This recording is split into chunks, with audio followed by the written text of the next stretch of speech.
the old jail and use the work release center to get. The city totally wants all the beds out at work release center, which I didn't even comment on this. This is kind of super important, but Port of Vancouver could use the work release site for economic development for City of Vancouver.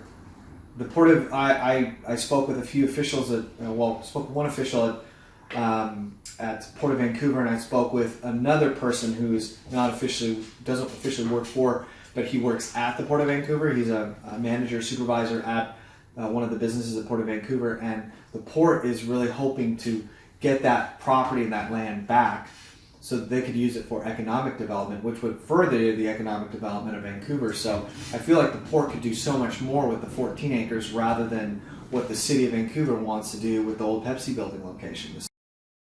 That the city wants to use the Pepsi building location, which is where the county wants to put a new jail. The city wants to use that to create economy, develop businesses, develop structures, buildings there to increase the economy, so they get tax and get some tax revenue, which totally makes sense.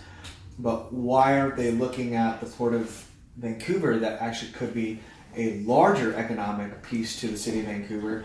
So if the city passes on, the county passes on the port property, and the port property or the Lower River Road property, if that goes back to the port, then the port could then use that for greater economic development than the few city blocks here that the City of Vancouver is wanting to use. So I look at that as it just makes the most sense, again, logistically for economy. So economic development would be best served at the Lower River Road property in the hands of the Port of Vancouver.